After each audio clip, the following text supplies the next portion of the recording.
ये मासूम सा दिखने वाला एक 16 साल का लड़का जो अपने पास्ट लाइफ में एक जादुई स्केलेटन किंग था। ये किसी भी मरे हुए जीव को जिंदा कर सकता है और वापस उसे मार भी सकता है। ये बंदा आत्माओं की अदला बदली करता है और आत्मा को किसी भी चीज में डालकर अपना काम करवा सकता है। ये स्केलेटन किंग इतना खतरनाक और ताकतवर था कि लगभग 100 सालों तक इसने पृथ्वी पर तबाही मचाई हुई थी और सब लोग इसे शव देवता के नाम से जानते थे। लेकिन जब इसकी लड़ाई इसी के जैसे एक मैजिशियन से होती है तो वो अपने आप को एक पावरफुल जादू करके गायब कर लेता है। वहां पर मौजूद सभी लोगों को लगता है कि शव देवता मारा गया, पर असलियत में तो वह अपने आप को रिकार्नेट करके इंसानों की दुनिया में आ जाता है, जहाँ पर वो एक 16 साल के लड़के की बॉडी में आ जाता है। अब इस दुनिया में वो क्या करेगा, किसकी आत्मा को इधर से उधर करेगा, देखने के लिए बने रहे। तो चलो शुरू करते हैं इस नए एनिमे को।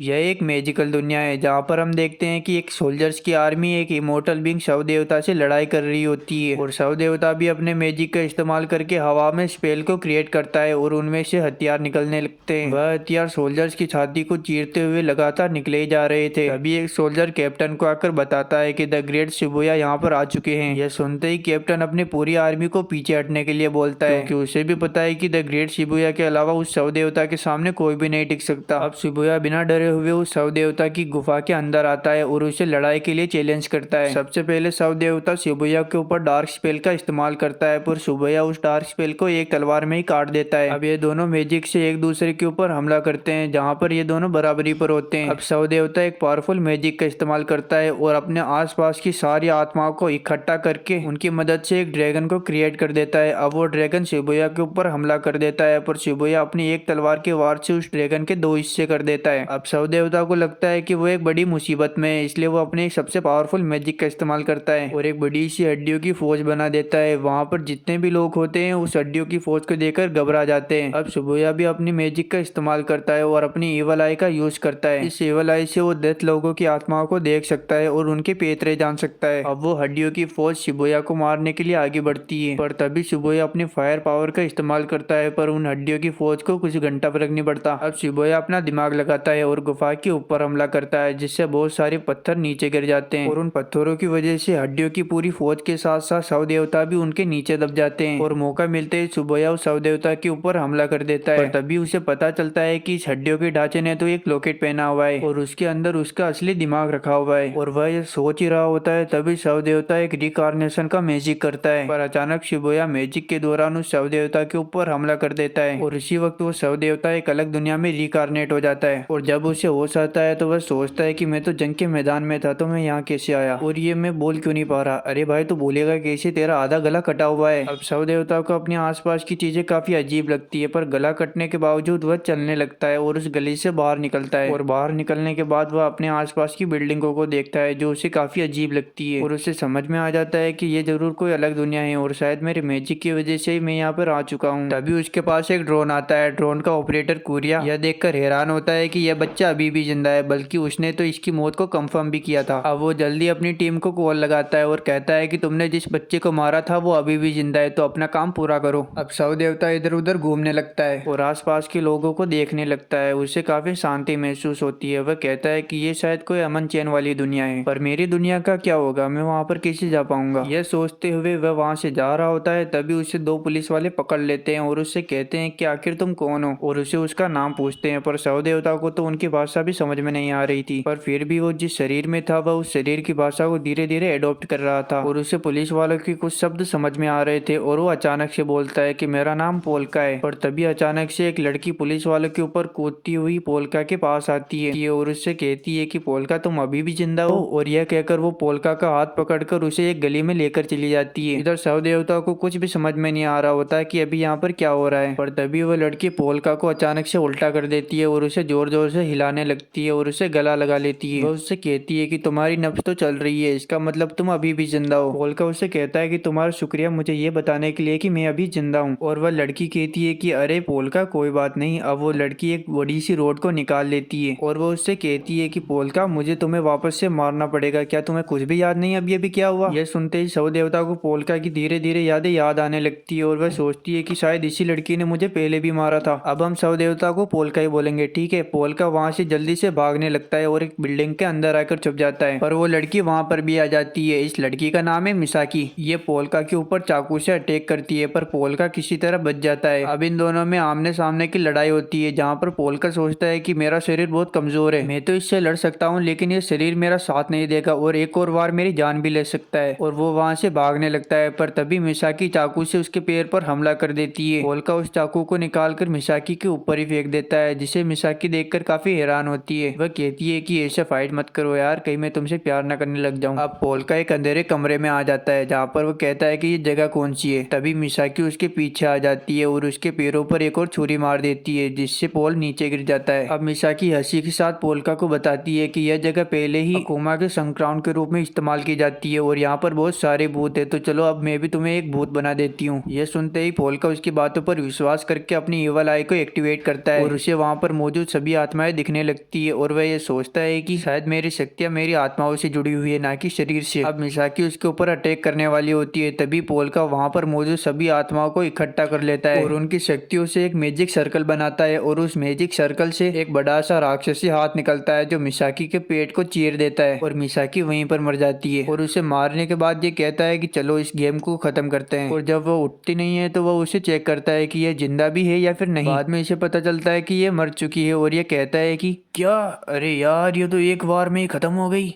अब इधर हमें दूसरी दुनिया में दिखाया जाता है जहाँ पर सबको लगता है कि शव देवता मारा गया, पर सुबोरा को इस बात पर काफी शक होता है और वह कहता है कि आखिर ये इतनी जल्दी कैसे मर सकता है। तभी उसका साथी कहता है कि मैंने पूरी पृथ्वी पर छान मार लिया पर मुझे डेथ गॉड की आत्मा कहीं पर भी नहीं मिली। और सुबोरा को इस बात पर अभी भी विश्वास नहीं हो रहा था। अब हमें शव देवता का पास्ट दिखाया जाता है जहाँ पर हमें पता चलता है कि जब वह छोटा था तो उसके माता पिता ने उसे जादूगरों को भेज दिया था क्योंकि उसके पास ईवल आइज थी। फिर उन्होंने उसे नेक्रोमेंसन बनने की कठोर ट्रेनिंग दी जिसके बाद उसने अनगिनत युद्धों में भाग लिया और एक मौत का तांडव मचाया। पर इस सब के बावजूद डेड गॉड बस शांति चाहता था, इसलिए किस्मत ने एक बार उसकी तरफ मुड़कर देखा और उसे कुछ पल के लिए ही सही लेकिन उसे सुकून की जिंदगी मिली और वह इंसानों के बीच अपना जीवन जीने लगा। यहाँ तक कि उसे अपना प्यार भी मिल चुका था। लेकिन किस्मत का साथ बस यही तक था, जिस समाज को वह अपनाना चाहता था वही उसका दुश्मन बन गया और सरकार ने सभी नेक्रोमेंसर को मारने के लिए आदेश जारी कर दिया क्योंकि उन्हें लगता था कि ये नेक्रोमेंसर मासूम आत्माओं को बंदी बनाकर अपना गुलाम बनाते हैं। और इस सब के दौरान उन्होंने शव देवता के सारे अपनों को मार दिया और यहाँ तक कि उसके जीवन साथी को भी। और यह सब अपनी आंखों के सामने देखते हुए वह एक बदले की आग में जलता रहा जो लगभग 100 सालों तक चली। और इस दौरान उसने अनगिनत दुश्मनों को मार दिया और एक कोल की माइन में छुप गया। वहाँ पर वो अपने दुश्मनों को तब तक तड़पाता था जब तक कि उनकी आवाज कोल के माइन में छुप नहीं जाती थी। लेकिन इस सब के दौरान वह फिर भी शांति की आशा में इधर उधर भटकता रहा और उसने सोचा कि वह मरकर वापस से अपनी जिंदगी शुरू करेगा, पर बेचारा वो खुद मर भी नहीं सकता था। इसलिए उसने कई सदियों तक ऐसे शख्स का इंतजार किया जो उसे मार सके और आखिरकार जो वह चाहता था उसने पूरा कर लिया। अब हमें प्रेजेंट में दिखाया जाता है जहाँ पर पोल्का टेंशन में होता है कि मिसाकी एक बार में ही खत्म हो गई। अब वो उसे जमीन पर रखता है और सोचता है कि अगर पुलिस वालों ने मिसाकी की लाश देख ली तो पोल्का का जीना यहाँ पर हराम हो जाएगा। और यह कहकर वो टेंशन के मारे रोने लगता है। इधर हम ऑपरेटर कोरिया को देखते हैं। उसे समझ में नहीं आता कि यह सपना है या हकीकत। तभी उसे अपनी बॉस का कॉल आता है। इसका नाम चारिशा होता है जो कोरिया को कहती है कि आखिर मिशन में इतनी देरी क्यों हो रही है। तो कोरिया तुरंत उसे एक वीडियो भेज देता है और कहता है कि तुम खुद ही देख लो। अब हमें मिसाकी का पास्ट दिखाया जाता है जहाँ पर वो एक खुशहाल जिंदगी जी रही होती है और उसके माता पिता उससे बहुत प्यार करते हैं। तभी एक दिन अचानक से गेनमा नाम का एक आदमी उसके घर में घुसकर उसके माता पिता को बेरहमी से मार देता है। और यह सब अपनी आंखों के सामने देखकर मिसाकी गुस्से की आग में जलती रहती है और खुद को हर दिन खूनी बनने की ट्रेनिंग देती है। और एक दिन वह उस गेनमा को ढूंढ भी लेती है और उसे इतनी बेरहमी से मारती है कि मौत भी यह देखकर कांप जाए। और आखिरकार मिसाकी ने अपना बदला पूरा कर लिया। लेकिन उस वक्त उसे एक अजीब से एहसास होने लगा और यह कोई बदले की भावना नहीं थी बल्कि उसे तड़पाने में मजा आ रहा था। मिसाकी सिर्फ बुरे लोगों को ही मारती थी और आखिर में मिसाकी खुद भी एक किलर थी तो वो भी काफी बुरी थी। एक दिन उसे पोल्का नाम के 16 साल के लड़के को मारने की सुपारी दी जाती है और वह उसे मारने के लिए राजी भी हो जाती है क्योंकि वह बस यह देखना चाहती थी कि उसके अंदर कोई भावनाएं बची भी है या फिर नहीं। और सुनसान गली में पोल्का की गर्दन पर हमला करने के बाद उसे ये एहसास हो जाता है कि अब उसके अंदर कोई भी भावना नहीं बची है और वह वहाँ से चली जाती है। और वह रास्ते में चलती हुई सोचती है कि आखिर मेरे जीने का उद्देश्य क्या है, या मैं बेमतलब की जिंदगी जी रही हूँ, शायद मुझे मर जाना चाहिए। यह कहती हुई वह बिल्डिंग से छलांग लगा लेती है। तभी उसे कोरिया का कॉल आता है और वह वापस ऊपर आ जाती है। कोरिया उससे कहता है कि मरना हो तो मरो, लेकिन अपना काम पूरा तो करो। तुमने जिस लड़के को मारा था वह अभी भी जिंदा है। अब हमें प्रेजेंट में दिखाया जाता है, जहाँ पर पोल्का अपनी मैजिकल पावर से मिसाकी को जिंदा कर देता है। मिसाकी यह देखकर हैरान हो जाती है कि उसके शरीर पर तो कोई भी घाव नहीं है। तभी पोल्का उसे बताता है, तुम भले ही हिल डुल रही हो, लेकिन तुम असलियत में मर चुकी हो। तभी चेरिसा मिसाकी को गले लगा लेती है और वह कहती है कि तुम्हारी नब्ज तो नहीं चल रही, इसका मतलब तुम मर चुकी हो। तो पोल्का कहता है कि इसका सीधा मतलब है कि तुम ज़ॉम्बी बन चुकी हो। अब हमें 40 मिनट पहले का सीन दिखाया जाता है, जहाँ पर पोल्का अपनी मैजिक से मिसाकी के घाव को ठीक करने की कोशिश कर रहा था। तभी चेरिसा अपने साथियों के साथ पोल्का को पकड़ने के लिए आ जाती है। तो पोल्का उनसे कहता है कि तुम 2 मिनट रुको, मुझे अपना काम करने दो। और वह मिसाकी के घाव को ठीक करने लगता है। यह देखकर चेरिसा भी काफी हैरान होती है। अब काम पूरा होने के बाद पोल्का इनसे कहता है कि आखिर तुम सब कौन हो। तो चेरिसा बताती है कि हम सब मिसाकी के दोस्त थे, पर तुम मिसाकी के साथ क्या कर रहे हो। तो पोल्का कहता है कि मिसाकी मर चुकी है, लेकिन उसकी आत्मा और बॉडी अभी भी सही सलामत है। हमें बस एक रेजिडेंटल मैजिक करने वाले की जरूरत है, ताकि हम मिसाकी को वापस से जिंदा कर सके। यह सुनकर इन सबको कुछ भी समझ में नहीं आता कि अभी अभी पोल्का ने क्या कहा। अब इधर पोल्का को याद आता है कि अरे हाँ, यहाँ पर तो मैजिक नाम की कोई चीज एग्जिस्ट ही नहीं करती। अगर इन सबको पता चला तो मेरा जीना हराम हो सकता है। इसलिए वह इन सबको धमकी देता है कि अगर इस बारे में तुमने किसी को भी बताया तो मैं तुम्हें जिंदा मार दूंगा। तभी चेरिसा को एक वीडियो भेजी जाती है, जहाँ पर कुछ मासूम बच्चे बिल्डिंग में फंसे हुए थे। यह सब पोल्का अपनी मैजिक आई से देख रहा होता है। तभी चेरिसा की एक मेंबर पोल्का की इवल आई को काट देती है। अब पोल्का चेरिसा से कहता है कि आखिर वो क्या था और वो आग कैसी थी। तो चेरिसा उसे बताती है कि पास ही की एक बिल्डिंग में आग लगी हुई है और वहाँ पर बहुत सारे बच्चे फंसे हुए हैं। तो पोल्का कहता है कि आग काफी खतरनाक होती है, क्योंकि मैं उसमें काफी बार जल चुका हूँ और उससे काफी तकलीफ होती है। इस तरह की तकलीफ बच्चों को नहीं सहनी चाहिए। अब पोल्का चेरिसा से कहता है कि तुम मुझे वहाँ पर जल्दी से लेकर चलो। तभी कोरिया चेरिसा से कहता है कि तुम्हें इस बच्चे की बात मान लेनी चाहिए, क्योंकि ये काफी खतरनाक है। चेरिसा कहती है कि तुमने सही कहा। अब चेरिसा पोल्का से कहती है कि तुम इस ड्रोन के पीछे जाओ, तुम्हें वो जगह मिल जाएगी। अब इधर पोल्का उस ड्रोन का पीछा करता है और उछलते हुए स्पाइडरमैन की तरह अपने बड़े बड़े राक्षसी हाथों से वहाँ पर उछलता कूदता हुआ पहुंच जाता है। वहाँ पर पहुंचने के बाद वह देखता है कि वहाँ पर काफी भीड़ होती है। वह सोचता है कि अगर मैंने इन सबके सामने अपना मैजिक का यूज किया तो लफड़ा पड़ सकता है, पर उसने इसकी परवाह न करते हुए अपने मैजिक का इस्तेमाल किया और सीधा बिल्डिंग में घुस गया। वहाँ पर उसे उन बच्चों के साथ साथ उनके पेरेंट्स की आत्मा भी दिखाई दे रही थी। पोल्का उन आत्माओं से कहता है कि अगर तुम अपने बच्चों को बचाना चाहते हो तो मेरा साथ दो। और वह अपने मैजिक से 4-5 स्केलेटन की बॉडियों को क्रिएट कर लेता है और उनके अंदर बच्चों के पेरेंट्स की आत्माओं को डाल देता है। अब स्केलेटन उन बच्चों को एक एक करके बाहर निकाल लेते हैं। अब पोल्का उन बच्चों को सही सलामत बिल्डिंग के ऊपर पहुंचा देता है, लेकिन इसी के साथ एक दिक्कत भी हो जाती है। पोल्का की ऐसी वीडियो सोशल मीडिया पर वायरल होने लगती है, पर यह अच्छा हुआ कि पोल्का के बारे में किसी को अब तक पता नहीं चला। यह सब देखकर कोरिया हैरान होता है। वह सोचता है कि इसने कुछ देर पहले मिसाकी को जान से मार दिया और इसी लड़के ने अभी अभी इतने सारे बच्चों को बचाया। ये आखिर है कौन। अब पोल्का वापस चेरिसा के पास आता है और उससे कहता है कि इस दुनिया में भी बच्चों को मुसीबतों को सामना करना पड़ रहा है, आखिर मुझे शांति मिलेगी भी या नहीं। वह चेरिसा से पूछता है कि तुम्हारे लिए शांति का मतलब क्या है। तो चेरिसा बताती है कि मेरे लिए शांति का मतलब है बहुत सारा पैसा। तो पोल्का कहता है कि शायद मैं अपने नेक्रोमेंशन की पावर से बहुत सारे पैसों को इकट्ठा कर सकता हूँ, और अगर मुझे एक रहने की जगह मिल जाए तो शायद मैं यहाँ पर शांति पा सकता हूँ। तो चेरिसा उसे कहती है कि तुम एक लौते ऐसे इंसान हो जिसे हम मारने आए थे, लेकिन अब तुम हमारी टीम का एक अहम हिस्सा हो, और शायद तुम वो पोल्का नहीं हो जिसे हम मारने आए थे, और इस दुनिया में एडजस्ट होने के लिए हम तुम्हारी मदद करेंगे। अब हम देखते हैं कि वह बिल्डिंग वाली वीडियो सारी सोशल मीडिया पर वायरल हो जाती है और उन वीडियो को देखकर मिसाकी काफी खुश होती है। और पीछे हम देखते हैं कि पोल्का अपनी शक्तियों से स्केलेटन से काम करवा रहा होता है। पोल्का को इस दुनिया के बारे में ज्यादा पता नहीं होता, इसलिए वह किताबों को पढ़कर इस दुनिया के बारे में पता लगा रहा होता है। तभी कोरिया मिसाकी से कहता है कि तुम्हें अजीब नहीं लगता जिस आदमी ने तुम्हें मारा था तुम उसी के साथ रह रही हो। मिसाकी कहती है कि मुझे बिल्कुल भी अजीब नहीं लग रहा, बल्कि मुझे मजा आ रहा है। ये एक्सपीरियंस काफी अच्छा है, जिस आदमी ने मुझे मारा उसी के साथ रहना। पोल्का कोरिया से कहता है कि मुझे माफ करना कि तुम्हें ये सब काम करना पड़ रहा है, पर यकीन मानो मैं तुम्हारी इस मदद का शुक्रगुजार हूँ। अब कोरिया पोल्का से कहता है कि तुम्हें पता है ना कि ये बॉडी तुम्हारी नहीं है, असली पोल्का के घर वाले उसे ढूंढ रहे होंगे, तो तुम्हें एक बार उनसे मिल लेना चाहिए। तो पोल्का कहता है कि इसकी कोई जरूरत नहीं, चेरिसा ने मुझे एक लेटर भेजने के लिए कहा है जिसमें लिखा था कि असली पोल्का वर्ल्ड रिसर्च पर निकला है और मुझे कुछ दिनों में ये तस्वीरें भेजने के लिए कहा है। अब पोल्का किताब पढ़ रहा होता है। वह कहता है कि मुझे लग ही नहीं रहा कि मैं दूसरे दुनिया में हूँ, इस दुनिया के जीव भी हमारी दुनिया में एग्जिस्ट करते हैं और उन्हें महाजीव कहते हैं। कोरिया पोल्का से कहता है कि क्या तुम्हें अजीब नहीं लग रहा है कि तुम ऐसे इंसान के साथ रह रहे हो जिसने तुम्हें मार दिया था। तो पोल्का कहता है कि अजीब तो है, लेकिन जो मरा वो मैं नहीं था। अब कोरिया पोल्का से कहता है कि अब तुम क्या करोगे। पोल्का कहता है कि मुझे पैसे कमाने होंगे, क्या तुम्हें ऐसा तरीका पता है जिससे मैं पैसे कमा सकूं। तभी मिसाकी कहती है कि तुम किलर का काम कर सकते हो, तुमने मुझे बड़ी आसानी से मार दिया था। तो पोल्का कहता है कि तुम्हारी बात तो सही है। तो कोरिया इन दोनों के ऊपर चिल्लाता है। वह कहता है कि तुम दोनों इस तरफ जाना ही मत। अब कोरिया पोल्का से कहता है कि अगर तुम असली पोल्का की बॉडी को यूज कर रहे हो तो पुराने पोल्का की आत्मा कहाँ पर है। तो पोल्का कहता है कि मैंने उसकी आत्मा को इस ड्रोन में शिफ्ट कर दिया है। यह देखकर कोरिया शौक होता है। वह कहता है कि तुम आत्माओं को अदला बदली कर सकते हो। तो पोल्का कहता है कि हाँ, मैं ऐसा कर सकता हूँ, ये मेरे लिए बच्चों का खेल है। तभी हम देखते हैं कि मिसाकी को कोई बंदा नीचे बुला रहा होता है। तो मिसाकी उससे मिलने के लिए जाती है। वह बंदा मिसाकी से कहता है कि मुझे तुम्हारी मदद की जरूरत है, कुछ हीटवेव मुझे मारना चाहते हैं। तो मिसाकी कहती है तुम लेट हो चुके हो, मैंने ये काम कब का ही छोड़ दिया। तभी वहाँ पर पोल्का आ जाता है और उससे कहता है कि हमें तुम्हारी रिक्वेस्ट एक्सेप्ट है। तो मिसाकी कहती है कि अगर पोल्का तुम्हारी मदद करने के लिए तैयार है तो मैं भी तैयार हूँ। अब यह बंदा मिसाकी को एक जगह पर लेकर जाता है और उससे कहता है कि उस जगह के अंदर बहुत सारे किलर है जो मुझे मारना चाहते हैं। अब मिसाकी उस जगह पर चली जाती है जहाँ पर वो बंदे मिसाकी के ऊपर हमला कर देते हैं। पर मिसाकी उन किलर से ऐसे लड़ रही होती है जैसे उसके लिए बच्चों का खेल हो। वह उन्हें बहुत बुरी तरीके से मारती है और फ्लेक्स कर रही होती है। तभी कोई बंदा उसके ऊपर पीछे से गोली चला देता है। वह वही बंदा होता है जो मिसाकी को यहाँ पर लेकर आया था। वह कहता है कि मैं उस गेनमा का साथी हूँ जिसको तुमने मार डाला था, हम सब उसकी मौत का बदला लेने के लिए आए हैं। इधर हम देखते हैं कि पोल्का अपनी एवल आई से सब कुछ देख रहा होता है और वो बंदूक वाला आदमी पोल्का को मारने की धमकी देता है। तभी मिसाकी अचानक से उठ जाती है और अपने एवल मोड में आ जाती है और वापस इन बंदों को कूटना चालू कर देती है। वह बंदा कहता है कि तुम तो मर चुकी थी ना, तो वापस जिंदा कैसे हो गई। तो पोल्का कहता है कि अब वो ज़ॉम्बी है गोचू, एक गोली उसका कुछ नहीं बिगाड़ सकती। अब कोरिया पोल्का से कहता है कि तुम्हें इस बारे में पहले से ही पता था ना। तो पोल्का कहता है कि मुझे पता नहीं था कि ऐसा कुछ होने वाला है, मैंने तो बस उन बच्चों की आत्माओं की बात सुनी जो उस आदमी से चिपकी हुई थी। अब पोल्का अपने एवल आई का इस्तेमाल करता है और बड़ा सा राक्षसी हाथ धरती से निकल आता है और उस हाथ के अंदर वो सभी दुश्मनों को समेट लेता है और उन्हें इस तरह से क्रश कर देता है जैसे कि वो कुछ थे ही नहीं और उन्हें मौत के घाट उतार देता है। इधर कोरिया सोच रहा होता है कि यह लड़का सबसे अलग है। एक तरफ हम जो पैसों के लिए किसी को भी मार देते हैं, वो दूसरी तरफ ये लड़का जिसने अपनी जान की परवाह न करते हुए भी उन बच्चों को बचाया। अब पोल्का और मिसाकी साथ में किताब पढ़ रहे होते हैं जहाँ पर मिसाकी कहती है कि ये वेम्पायर कितने कूल होते हैं ना। तो पोल्का कहता है कि तुम अगर चाहो तो मैं तुम्हें वेम्पायर बना सकता हूँ। मिसाकी कहती है क्या तुम सच में बना सकते हो। तो पोल्का कहता है कि हाँ, ये मेरे लिए बच्चों का खेल है। अब दूसरी तरफ हम देखते हैं जहाँ पर चेरिसा को एक कॉल आया हुआ होता है। वो फोन उसी बंदे को होता है जिसने चेरिसा को पोल्का की सुपारी दी थी और वो उससे कहती है कि मैं आगे से ऐसी कोई भी सुपारी नहीं लूंगी जिसमें पोल्का का नाम होगा। अब हम एक बंदे को देखते हैं जो बार के अंदर चेरिसा का इंतजार कर रहा होता है और बार बार वेटर से पूछ रहा होता है कि चेरिसा कब आएगी। तो वेटर कहता है कि हमें नहीं पता सर कि चेरिसा कब आएगी, लेकिन आपको काफी देर हो चुकी है। तो वह आदमी कहता है कि अरे होने दो देर, कब तक नहीं आएगी वो मैं भी देखता हूँ। अरे यार पर इतना टाइम हो गया, आई क्यों नहीं वो अभी तक। तभी हम देखते हैं कि एक लड़की इसके पीछे से जा रही होती है। तभी ये बंदा उसे छेड़ देता है और कहता है कि ऐसे मत घुमा करो सुंदरी। और तभी उसका बॉयफ्रेंड आ जाता है और उस आदमी का गला पकड़ लेता है। अब इधर हम देखते हैं कि पोल्का ने मिसाकी को ज़ॉम्बी बना दिया था। तो मिसाकी कहती है कि मेरी लार पहले से मीठी हो गई है। तो पोल्का कहता है कि हाँ तुमने सही कहा, यहाँ तक कि तुम्हारी लार में ऐसे एंजाइम्स है जिससे लोगों को लकवा मार सकता है। और यह चेक करने के लिए मिसाकी पोल्का को बाइट कर लेती है और पोल्का को लकवा मार जाता है। यह देखकर कोरिया मिसाकी से कहता है कि अबे वो पागल लड़की, तूने पोल्का को बाइट कर लिया, अब पता नहीं पोल्का कब ठीक होगा। अब हम देखते हैं कि उस क्राइम स्पॉट पर एक बंदा होता है जिसने अपने पूरे शरीर पर पट्टियां लपेटी हुई थी। वह उस बड़े से गोले पर जिसको पोल्का ने क्रश किया था उसको एक झटके में ही तोड़ देता है। तभी वहाँ पर पुलिस आ जाती है, इसलिए वह वहाँ से गायब हो जाता है। अब हमें दिखाया जाता है कि सुबह क्राइम स्पॉट पर पुलिस इन्वेस्टिगेशन के लिए आई हुई होती है और वहाँ पर स्पेशल पुलिस फोर्स के 2 मेंबर भी होते हैं। एक तो ये ठरकी होता है जिसका नाम होता है सुबाकी, और दूसरा वाला काफी खतरनाक है, इसका नाम होता है कुशिगुरु। जब ये लोग क्राइम स्पॉट पर देखते हैं तो इन्हें काफी अजीब लगता है क्योंकि जो लोग इन्हें क्राइम स्पॉट पर मिले हैं वो इतना अजीबोगरीब तरीके से एक दूसरे से लिपटे हुए हैं जैसे कि उन्हें गांठ बांधी गई हो। और ये दोनों सोच रहे होते हैं कि आखिर ये किसका काम हो सकता है, ये ग्रे मैटर का काम है या फिर उस लेमिंग्स का, या फिर आग उगलने वाले कीड़े ने मारने का नया तरीका इजाद किया है। और हमें पता चलता है कि ये लोग ऐसे ही अजीबोगरीब तरीके के केसेस को सॉल्व करते हैं।